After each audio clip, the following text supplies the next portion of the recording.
দোকানের মতন লাল দই বা মিষ্টি দই বানানো আমরা খুব কঠিন ভাবি, তা কিন্তু একদমই নয়। বাড়িতেই খুব সহজেই এরকম পারফেক্ট লাল দই বা মিষ্টি দই বানিয়ে নিতে পারবেন। নমস্কার, আমার চ্যানেলে আবার আপনাদের স্বাগত জানাই। লাল দই বানানোর জন্য এখানে আমি একটি পাত্রের ওপর স্ট্রেনার বসিয়ে নিয়েছি। এবার এর মধ্যে হাফ কাপ মতন টক দই দিয়ে আধ ঘন্টা মতন রেখে দেব, যাতে সমস্ত জল বেরিয়ে যায়। এবার ক্যারামেলটা বানিয়ে নেব। একটি পাত্রের মধ্যে নিয়ে নেব 2 চামচ মতন চিনি। এবার চিনিটা খুব ভালো করে গলিয়ে নিয়ে ক্যারামেল বানিয়ে নেব।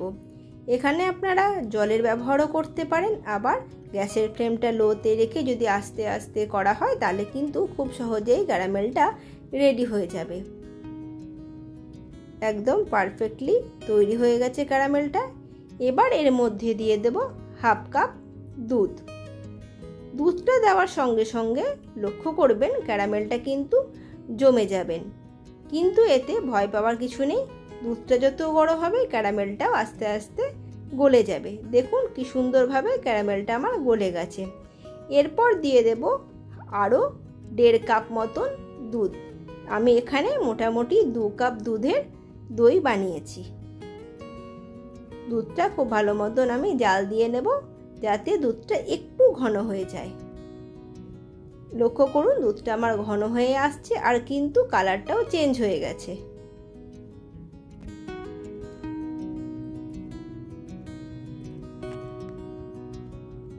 এই অবস্থায় আমি দিয়ে দেব 4 টেবিল স্পুন মতন আমুলকে দুধে গুলে দিয়ে দেব। খুব ভালো করে মিশিয়ে নেব, আর দিয়ে দেব সামান্য চিনি। চিনির পরিমাণটা আপনারা এখানে বেশিও দিতে পারেন আর কমও দিতে পারেন। আমি কম মিষ্টি পছন্দ করি তাই কম দিয়েছি। দুধটা যতক্ষণ ঠান্ডা হচ্ছে ওইদিকে জল ঝরানো টক দইটা খুব ভালো করে একটি পাত্রের মধ্যে নিয়ে ফেটিয়ে নিতে হবে।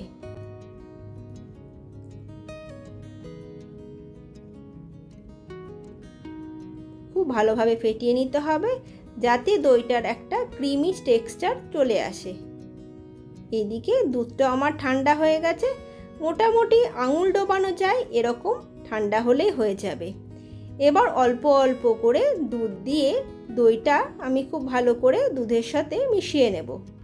একবারে পুরো দুধটা দিয়ে দেব না, তাহলে কিন্তু দুধের সাথে দইটা খুব ভালোভাবে মিশবে না। অবশ্যই লক্ষ্য করবেন যাতে এই দুধের মধ্যে টক দইয়ের কোনো দানা ভাব যেন না থাকে। বাকি সমস্ত দুধটাও আমি দিয়ে দেব। খুব ভালো করে ফেটিয়ে নিতে হবে। যত ভালো করে এটা করবেন দইটা কিন্তু তত ভালো হবে। একদম খুব সুন্দরভাবে আমার গোলা হয়ে গেছে। এবার একটি পাত্র নিয়েছি। আমার কাছে কোনো মাটির ভাঁড় ছিল না বা মাটির পাত্র ছিল না, তাই আমি এটাই ব্যবহার করেছি। আপনাদের কাছে মাটির ভাঁড় বা পাত্র বা প্লাস্টিকের কোনো কন্টেনারও যদি থাকে সেক্ষেত্রেও অসুবিধা নেই, খুব সুন্দরভাবে তাতেও দই জমে।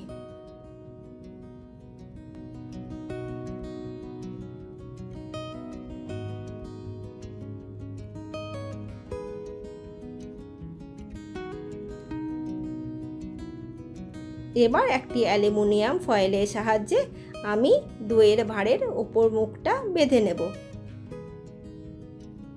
খুব সুন্দরভাবে অ্যালুমিনিয়াম ফয়েলটা কিন্তু র্যাপ করতে হবে।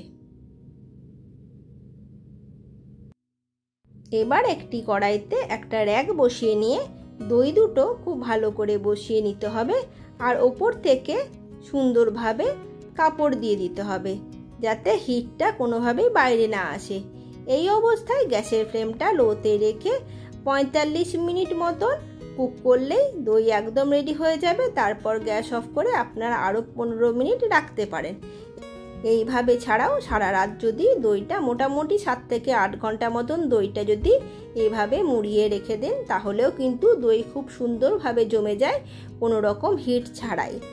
দইটা আমার একদম রেডি হয়ে গেছে, আমি দেখাচ্ছি কি সুন্দরভাবে জমে গেছে।